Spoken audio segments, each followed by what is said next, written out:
Good morning, everyone. Good morning. I think maybe some of you are tired of seeing me up here, but also after that ceremony, I don't know what to say anymore. You know, it's like it's downward. But what I thought would be good to go over was the pledges of Ilsham. The pledge of Ilsham. So if our youth are making those pledges, I imagine it's applicable to all of us, right? Because the pledge that some of us made years ago, but are tied to our core belief and our core tradition as unificationists. And so I'm going to go over each of them one by one. And my sermon title is The Life That We Live. And why do we live the way we live? Okay, so before I move on to anything, you may notice our senior pastor isn't here. So Dr. Keon Kim is currently joining us through Zoom, and he just attended I forget the exact event, an ACLC event, True Family Banquet in Chicago at T.L. Barrett's church. And he's the founder of it. And so he went there as the main speaker to address all the clergy that came there to award the True Family. So let's give a hand to our beloved leader, Dr. Ki-Hun Kim. And also, I can't shout too much. I just got my wisdom tooth taken out. I don't think that's a good precedent before a sermon, but trust me, I have maybe a little bit of wisdom left. So I can't shout that much. But I'm going to go over the Ilsham Pledge. The Ilsham Pledge. The first one, can we all read it together? I promise to make a sincere effort to develop my relationship with God and my life of faith through prayer and through my lifestyle. How many of you resonate with that? Oh, some of you, right? About 80% of you. Now, why do we make this promise? The first blessing is be fruitful, right? What does be fruitful mean? Unite with God. Let's go ahead. Yes. So being fruitful means becoming one with God. And this goes back to the purpose of creation. The purpose of creation. So I say this example all the time. But one day someone made this clicker, right? And this clicker had a purpose. It was meant for someone, for me one day, to use this to go through the slideshow. Today, December 17th, right? Now imagine if this clicker was used as a hammer. What happens to the clicker? It breaks, right? The whole precedent of this is that there is a creator and the created, right? And the creator determines the purpose of creation. So we have to understand, in order for us to be happy, in order for us to live our life's purpose, we have to understand who God is. And as we come to understand through the divine principle, the very first thing that's important for us to do is to become one with God. And that's being fruitful. It's to allow God to dwell with us. Because the three great blessings, what's the second one? Multiply. And what's the third one? Have dominion. Now, do you think God wants you to just multiply without being invited into that? No, right? So the whole purpose of the first blessing is to become one with God so God can experience everything with us. God created this world as his substantial object partner to live in and to love through.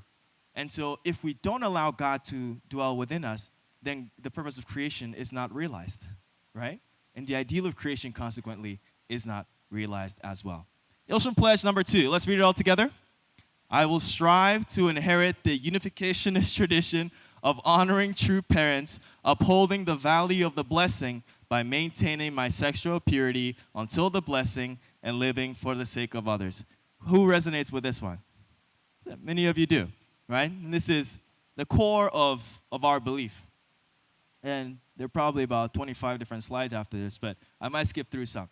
But the reason why, in order to understand this, we need to understand the beginning. We need to understand what happened in the beginning. I'm going to do a quick run through. In the beginning, there was darkness. There you go. Let's go on to Kenesha. Darkness. Darkness. And then after that, there was light. There you go. Hey. And then what happened after that? God created the stars above. And then the lands below, the land and the waters. And then, this is just Genesis, by the way. And then the skies cleared up, and you could see the sun, the moon, the stars, right, from the earth. And then what happened after that? The creatures of the land and the creatures of the skies and the water, right? And then what happened next? The creatures of the earth, right? You got the animals on the earth. And what happened after that? God created Adam and Eve. Okay, hopefully this was a good refresher of what happened. And so, and what was God's dream for them? To come together in love, right? For them to come together, to unite as one. But then, what happened? The fall happened. So, basically, when God created humankind, God created us to be in His or her image, right? That means that we are supposed to be able to resemble God. Now, someone once told me, he said, when you go to spirit world by yourself and you're not blessed, you're kind of handicapped. Now, what does that mean? It's almost like God created us, God created man and woman. And man represents God's masculinity. Woman represents God's femininity. And so, in essence, by ourselves, we do not resemble God fully, right? We resemble an aspect of God. And when we come together, we're able to resemble God. And so when we go to spirit world just by ourselves, it's almost like we're missing half of ourselves. Half of what was meant to complete us. And so that's very important to understand. So when God created us, He gave us 3 blessings. He said, be fruitful, that's to become one with Him. Multiply, that is to procreate, to love and to procreate, centered on God's love, and have dominion over all creation. Now, in the beginning, in the Garden of Eden, there was Adam and Eve. And what did God say to Adam and Eve? Do not eat of the fruit of the tree of knowledge of good and evil, right? And we understand that in the Bible, it's the apple. But what do we understand it as? It's unprincipled sex, right? Unprincipled love, relation. But this was not meant to be so dark and gloomy, right? It wasn't meant to be something that we hide from. It was meant to be a part of life, something that was beautiful. And so throughout the Ocean program, it was at one point in time we just explained how it wasn't meant to be dark and gloomy. It was meant to be something brighter, something lighter, something that signifies love, real love. But it's because of the fall that all changed. And so I'm going to go over that really quickly. I know time is running out, so I'll go through that relatively quickly. And so when God created us, this universe, we all follow these 3 stages of growth, right? These 3 stages of growth. What's the first one? Formation. Second one, growth. And third one, completion, right? And this is it's not that at one point you enter formation, growth, completion, and then you're perfect in all things, right? If I wanted to learn how to, juggle balls, right? I can't do it. If I want to learn it, even though maybe you might say I'm at growth level or whatever, when I start juggling balls, what am I? I'm back to formation, right? And so perfection doesn't encompass everything. So we need to really understand what perfection means. But basically, divine principle teaches us that everything goes through 3 stages: formation, growth, and completion. So we understand that at the growth stage, something happened, right? The serpent tempted Eve. And who was the serpent? It was this Chad angel, right? The serpent was Lucifer. Was Lucifer. And out of jealousy, approached Eve. Out of jealousy for God, approached Eve. And what happened with Lucifer and Eve? They got closer and closer and closer, and something happened. And then after that, Eve went to Adam, and then based on unprincipled love, they consummated their relationship and then had children. So the crux of this is that what happened was Adam and Eve having a relationship with each other was not wrong. But what was wrong about it? They weren't mature, but also, had they fulfilled the first blessing? No. So what happens when we're not able to invite God into our life and our relationship? Then the purpose of creation is not realized, right? And many weeks ago, I talked about how we can become one with God, and that is living for the sake of others. It's through loving. It's through growing ourselves, expanding our hearts so God can dwell within us. But that didn't happen. So what happened after that? If God was not invited into that relationship, that love relationship, then what happens to everything that comes after? God can't claim it. Not God's children anymore. And it goes much deeper than that. Because we all know about DNA. right? In the past, it was just about, oh, you inherit your dad's nose, right? Look at Kichi's nose, you look at Akira-san's nose, you know. There's a very clear resemblance. That's his dad, right? And it was all tied to the physical realm. Like, oh, you're inheriting something physical. But more recently, and many of you know this, epigenetics has shown that we actually inherit our parents' traits too. If your parent was really loved drinking, you're more likely to inherit that. You have a propensity to develop that habit too.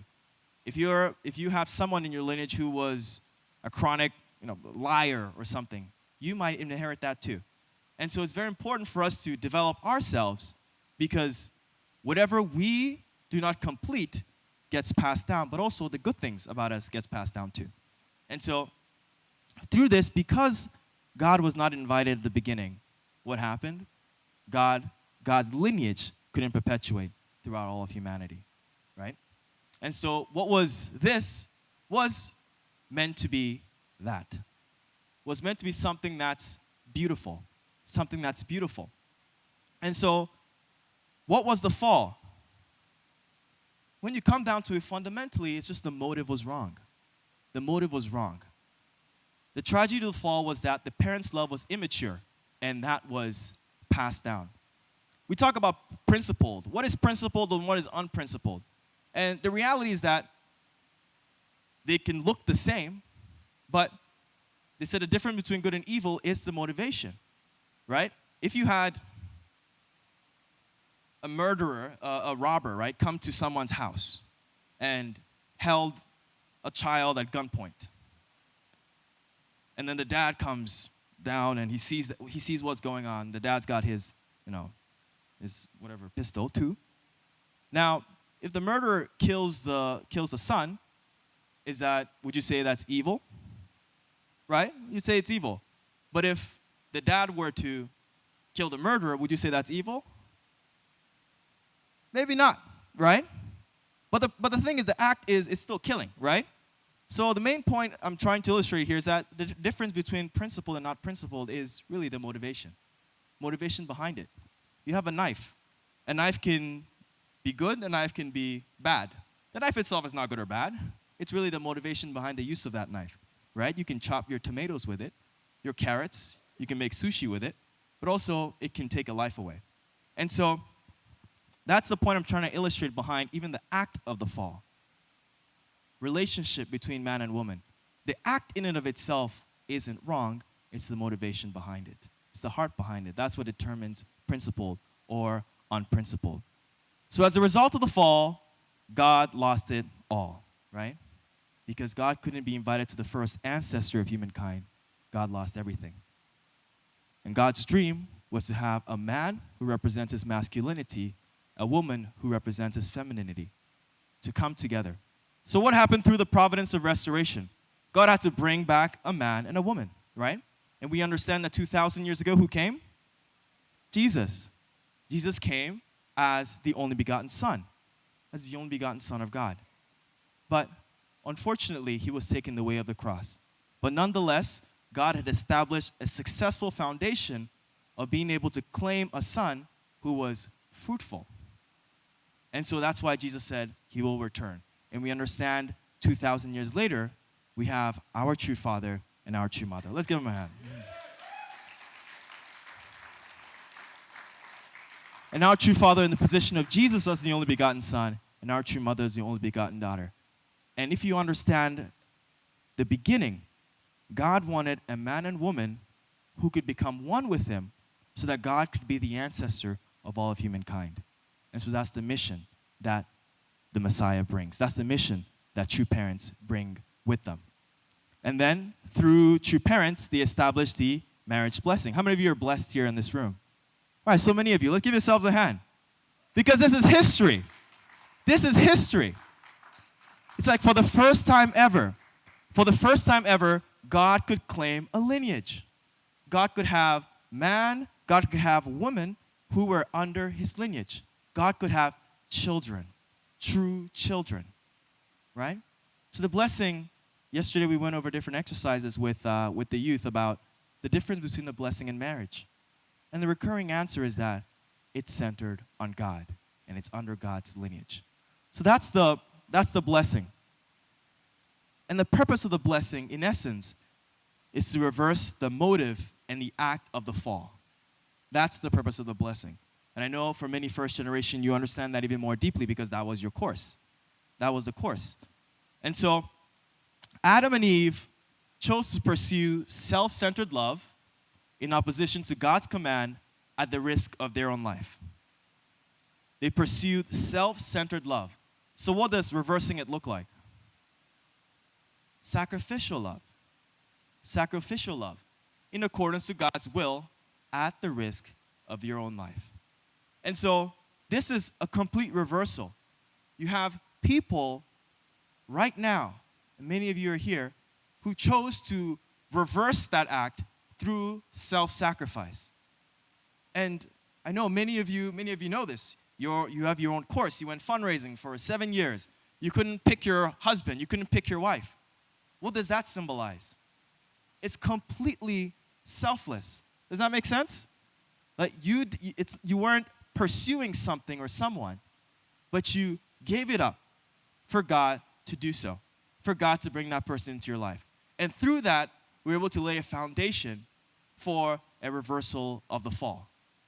And that's a condition, of course. Father has said many times that this is a condition and that we have to actually fulfill it, right? After the blessing. But essentially, that's the quintessential point.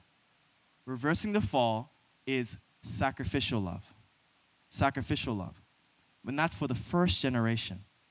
And for the second generation is to understand the heart of it. Because the ideal for God was that the second generation after the first would be able to, Adam and Eve, they knew each other. They knew that they were going to eventually get married to each other. They were meant for each other, right? It wasn't supposed to be like, oh, actually, God prepared someone else for you. That's the course of the second generation.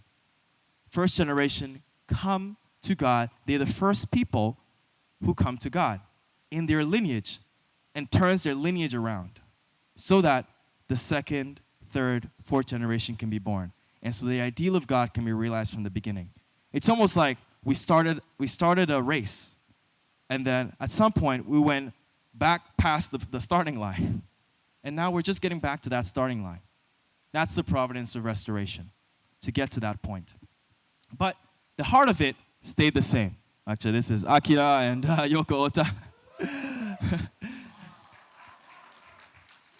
They give a testimony to the Ilshan participants. They give a testimony to the Ilshan participants about their blessing. The reality is that during their blessing, if you may not see it so well, but they don't look too happy, right? And they share their story because they couldn't participate in the blessing together, right? Mrs. Ota's flight they ran out of flight because everybody was flying to Korea. So she just came in late and then just took a picture together. Never met each other before, never communicated before, and just came in. But this is sacrificial love. And as a result, you have with them a son today, Tora Ota, right? A second generation. So that's what we teach in Ilsham. What happened and why you are here today. Sacrificial love. All of that was just for the second one. I'm going to go through quickly the next two pledges. The third one, let's read all together. I commit to the process of growing and deepening my relationship with my parents by practicing healthy and open communication. Hyojong, right? God is our parent. God is our parent. But God, as a being, doesn't have a body. God, as a being, cannot relate directly with you. We all question, is God talking to me or not, right? Like it's hard to even comprehend. The Bible, like I said, God is incorporeal. And we can't even understand that, what that means. God does not have a body. But in order for God to relate with us, God brought what? True parents. Because true parents, we know, they're man, woman. When they talk, we can hear, we can understand. So that's important. That's who true parents are. But even beyond that, true parents aren't going to be with us forever on this earth, right? True father already ascended. 30, 40 years from now, true mother may also be in spirit world. But their lineage continues. And what they want to teach us is for each and every one of us to become true parents too, right? So that our children and our children's children can still have that relationship with God. We learn a lot about the four-position foundation. You have God at the top, and then you have subject, object, partner, and there's a union. Now, with true parents, you have God, true father, true mother, and us. But it also boils down to this structure, right? You have the parents, and you have the father, mother, and the children. And so, that's the grandparents, actually. Grandparents, father, mother, and children. And so we're supposed to stand in that position too, to grow, to develop, and to be able to understand the heart of God through this four-position foundation. And so through Ilshim, the third pledge, it's about deepening my relationship with my parents. Because the reality is that a lot of the problems that we have in society stem from broken families, right? Stems from families where children feel scared to come to their parent, to not to share anything. And when things are done in the dark, eventually it's too late. Something happens. And so our hope for each and every one of them was to, throughout this program, get closer to their parents. And that through that relationship, they can be guided to grow to become true men and true women of God. And the final pledge is, can we read all together? I will strive to find ways to serve the Heavenly Parent, holy community, and wider society with my unique passions and talents. The reason why we're all here today is because each and every one of you is making a conscious choice, a conscious decision to keep this going, for us to grow, for us to expand, right? The reason why we have food here today is because we have Hiroko Gomez who donates bagels every week. You probably didn't know. Where's Hiroko-san, Mrs. Gomez? Right there. She donates the bagels. And you have Atsuko-san, you have Yoko-san, you have so many others, like a young second generation as well, who help put it all together so we can have food. And so this community is built and motivated by our own contribution to it. And that's the pledge they're making, that we're no longer a bystander, a spectator. We're an active member. And we're going to help continue this tradition and this lineage. So what community do we want to build? What does that community look like? We want to build Chonoguk, the kingdom of heaven. What does the kingdom of heaven look like? Right? Many of us have an idea. When I was 6 years old, my mom told me a story. She says, there's heaven and there's hell. And heaven and hell are very similar. The similarity is that everyone's got a big spoon, right? And when you eat, you all gather around your dining table and you all have a big spoon. But the difference between heaven and hell is, in hell, when people grab their spoon, they put it into their bowl, they try to feed themselves. But what happens with the big spoon? It hits the person next to them, right? So everyone is trying to feed themselves, and they're just knocking each other's heads up, and they just start fighting because they're feeding themselves. And so people are angry. But in heaven, people feed the person in front of them. Not themselves, but the person in front of them. And as a result, everyone gets to eat, and everyone's happy. So when I was 6 years old, my mind just opened to, wow, heaven and hell it's not just a burning place and a nice place, but it's really us, our character, who we are, that determines that. And if we want to build the kingdom of heaven, maybe we need to understand that instead of serving ourselves, we should serve one another. And that's why true parents talk about living for the sake of others. So that's pretty much it. Thank you so much.